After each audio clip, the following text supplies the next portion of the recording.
Hello everyone, welcome back to Sleepy Classes. Well, today we are going to discuss a PYQ from 2024 prelims exam, and that is also based on today's India's current economic situation and financial status.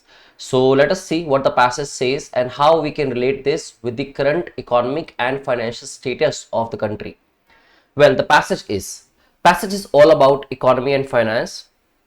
If you read it, the first line says, as inflation rises, even governments previously committing to budget discipline are spending freely to help households.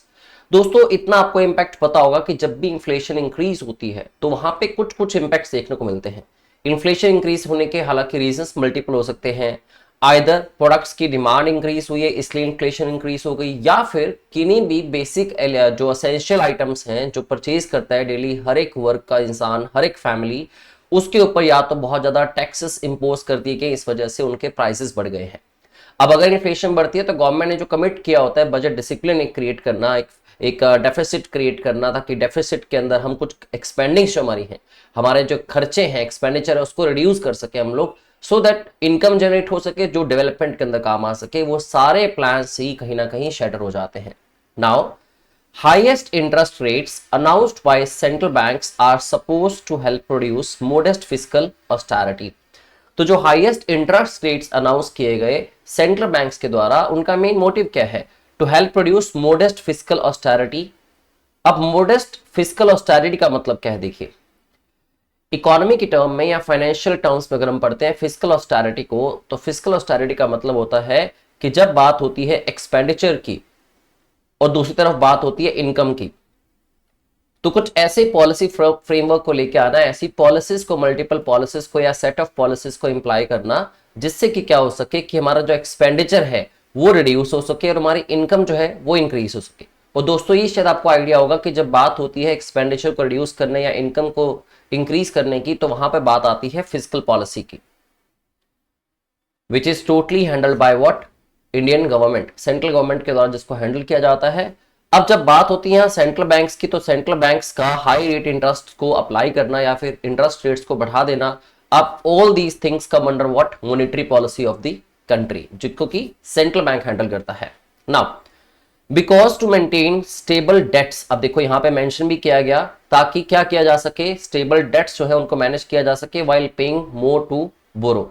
अब होता क्या है कि government का expenditure basically कहां जाता है? या तो डेवलपमेंट के अंदर जाएगा, या फिर जो फैसिलिटीज वो प्रोवाइड कर रहे हैं कंट्री के अंदर, ऑलरेडी जो एक पैरेलल फैसिलिटीज हैं जो कि कंसिस्टेंटली चल रही हैं, उनको प्रोवाइड करने के लिए उनकी कॉस्ट को गवर्नमेंट को बियर करना होगा, वो भी उनका एक काइंड ऑफ एक्सपेंडिचर है। बट इसके साथ साथ जो भी गवर्नमेंट के ऊपर डेट होता है, उस डेट के ऊपर जो उसकी डेट कॉस्ट है या फिर उसकी इंटरेस्ट रेट्स हैं, वो भी गवर्नमेंट का एक बड़ा एक्सपेंडिचर बन जाता है।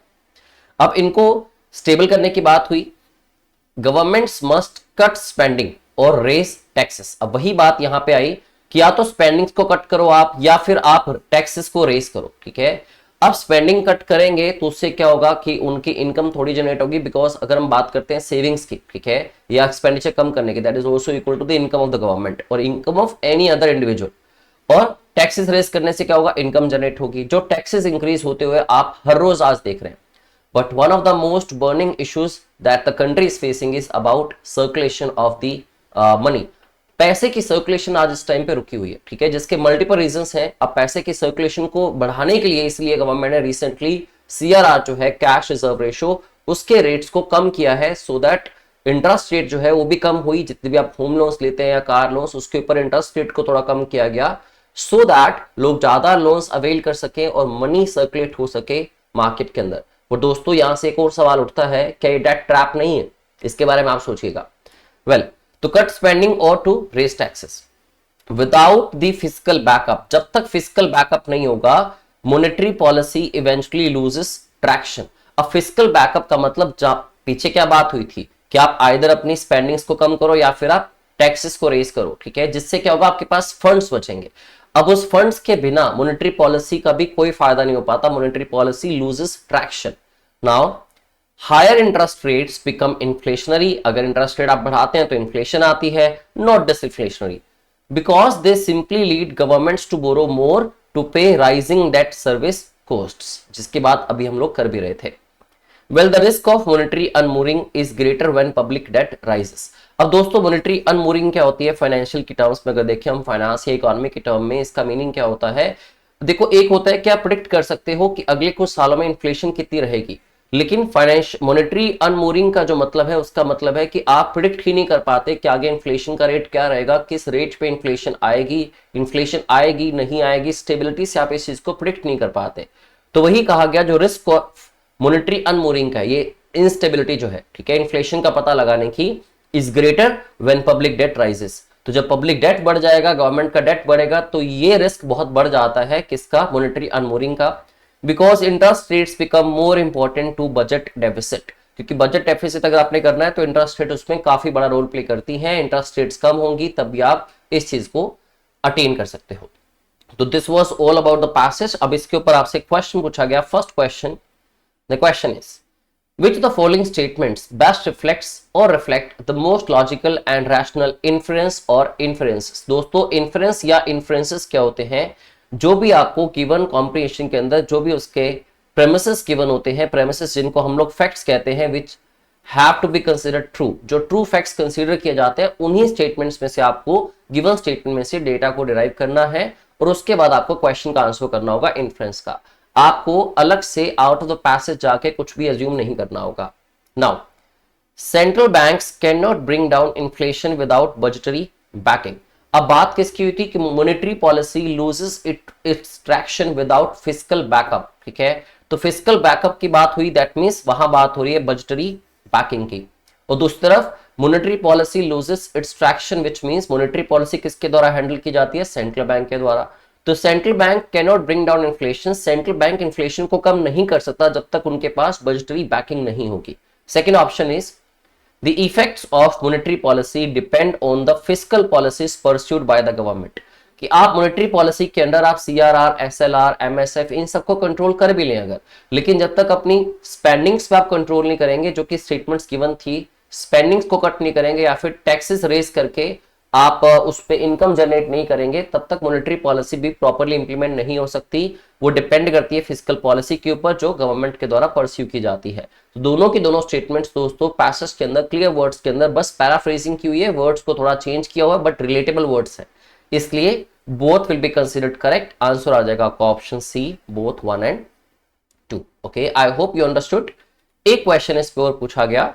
Now the question is assumptions पे क्वेश्चन है। assumption में क्या होता है कि something that is not explicitly mentioned but it has been highlighted, perhaps the author is taking it for granted, he is not mentioning it very clearly or very explicitly, but you understand from the given passage the hidden meaning of the lines, right?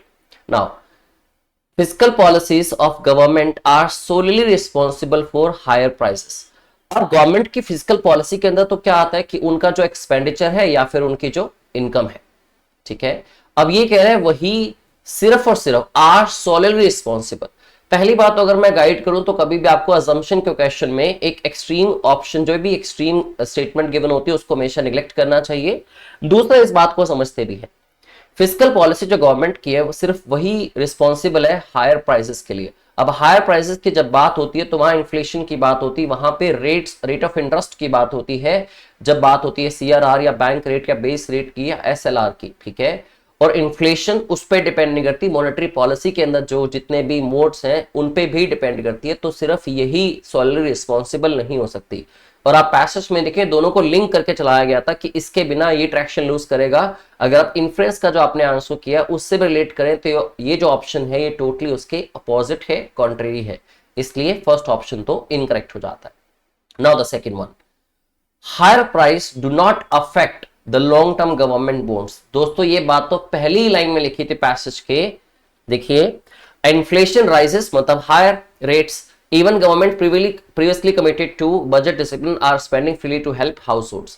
तो जो उनके जो जितने भी उनके plans होते हैं, जो भी उन्होंने प्रोजेक्ट्स पास किए होते हैं, अब जैसे आप भारतमाला प्रोजेक्ट की बात करें तो उसका आइडिया था कि उसके 25% को कंप्लीट करने के लिए budget was around 7.5 lakh crore, लेकिन अभी वो बजट बढ़ के 12 लाख करोड़ हो गया। इसलिए वो जो 2024-25 के अंदर प्रोजेक्ट कंप्लीट होना था उसकी डेट अभी एक्सपेक्टेड 2027 और 28 हो गई है। तो इससे साफ पता लगता है कि ऐसा नहीं है कि अगर आप हायर प्राइसेस करेंगे या फिर आपका बजट बढ़ गया तो वो अफेक्ट नहीं करेगा आपके लॉन्ग टर्म गवर्नमेंट बॉन्ड्स को, वो डेफिनेटली अफेक्ट करेगा, right. So this statement is also incorrect. So neither 1 nor 2 will be the right answer.